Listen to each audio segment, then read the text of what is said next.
जय हिंद दोस्तों।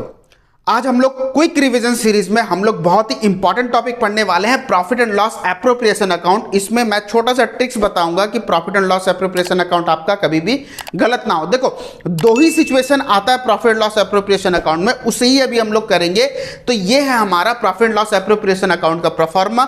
इसमें वही पॉइंट में लिया हूं ज्यादातर जो क्वेश्चंस में आता है। आप लोग इसे नोट डाउन कर लो, उसके बाद मैं इसको रिलेट करूंगा trading and profit and loss account से। देखो, क्वेश्चन में ना सबसे इंपॉर्टेंट चीज है वो हमारा प्रॉफिट, नेट प्रॉफिट या नेट लॉस देखना, जो कि हमारा कहां से आता है, trading and profit and loss account से।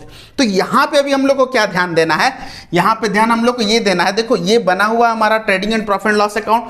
तो क्वेश्चन में सबसे पहला चीज आप लोग को क्या देगा, मान लो पॉइंट 1 में हम लोग का ये दे दिया कि नेट प्रॉफिट जो है ना, ये जो हमारा 13,000 नेट प्रॉफिट जो है वो एग्जैक्टली एक आइटम है जो हमारा trading and profit and loss account का आइटम है, जिसको हम लोग प्रॉफिट अगेंस्ट चार्ज बोलते हैं। ठीक है, तो यहां पे अभी हम लोग देख लेंगे, मान लो एक मैनेजर कमीशन है जिसको चार्ज किए बिना यहां पे नेट प्रॉफिट आ गया है। समझ में आ रहा? तो मान लो उसको चार्ज नहीं किए हैं, तो सिंपल सा चीज है, अगर चार्ज नहीं किए तो चार्ज पहले करना है, उसके बाद इस नेट प्रॉफिट को यहां पे लिखना है। यह है पहला कंडीशन। समझ में आ रहा है? तो मान लो यहां पे 2 हमारा मैनेजर कमीशन अगर हम लोग लिख दे, यहां पे मान लो वो 3,000 रुपया है, तो 16,000 से 3 2 5 1 6 6,000 माइनस होगा। तो यहां पे हमारा नेट प्रॉफिट कितना आ जाएगा, नेट प्रॉफिट आएगा हमारा 10,000। तो 10,000 हम लोग को यहां पे लिखना है। सिंपल सा चीज है, एक ऐसा एक्सपेंसेस है जिसको चार्ज किए बिना नेट प्रॉफिट हमारा आ गया। तो यहां पे सिंपल सा चीज है कि 10,000 हम लोग का आएगा। क्यों? क्योंकि हमारा जैसे एक्सपेंसेस आया हमारा नेट प्रॉफिट क्या हो जाएगा, घट जाएगा। तो क्वेश्चन में तो दिए रहेगा 13,000, हम लोग डाल देते हैं 13,000। तो यहां पे हम लोग का पहला गलती कहां पे होता, समझ में आ गया।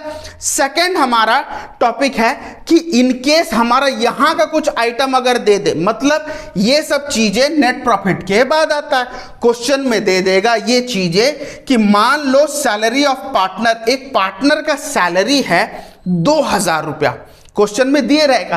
तो ये जो 10,000 रुपया जो है ना, ये हमारा सैलरी को चार्ज करने के बाद आ गया। पॉसिबल है क्या? यहां से नेट प्रॉफिट हम लोग डाल रहे हैं ना, लेकिन और 2,000 रुपया ये वाला उठा के फिर से यहां अगर डाल दे तो क्या पॉसिबल है? नहीं है। तो उस कंडीशन में क्या करना है, आप लोग को 10,000 में 2,000 को जोड़ देना है और यहां पे लिख देना है 12,000। क्यों? क्योंकि ये जो हमारा एक्सपेंसेस है वो यहां का आइटम है। तो यहां से जैसे 2,000 रुपये हम लोग हटाएंगे, जैसे मान लो ये बेडेड 2,000 है, 2,000 यहां से हटा लेंगे तो 16,000 में सिर्फ 4,000 माइनस होगा, यहां पे कितना आ जाएगा, 12,000 आएगा कि नहीं। तो ठीक उसी तरीके से हम लोग को देखेंगे। तो यहां पे हमारा दूसरा कंडीशन भी कंप्लीट होता है। मैं यहां पे 2 लिंक डाल रहा हूं जो कि इसका ठीक नेक्स्ट आप लोग को करना है, जो कि आप लोगों का प्रैक्टिस के लिए है, और डीप एक्सप्लेनेशन के लिए मैं आई बटन पे और डिस्क्रिप्शन पे और लास्ट एंड स्क्रीन पे मैं आपको डाल दे रहा हूं। वहां से आप लोग इसका फुल एक्सप्लेनेशन ले लीजिए। आप लोग स्क्रीनशॉट ले लो। तो क्विक रिवीजन सीरीज का टिप्स एंड ट्रिक्स जानने के लिए चैनल को लाइक कीजिए, सब्सक्राइब कीजिए और बेल नोटिफिकेशन हमेशा ऑन रखिए ताकि इसका नोटिफिकेशन आपको फर्स्ट मिल जाए। तो जब तक हमारा नेक्स्ट वीडियो नहीं आ जाता तब तक फिलहाल इसे पढ़ लो बे। तब तक स्टे ट्यून एंड जय हिंद।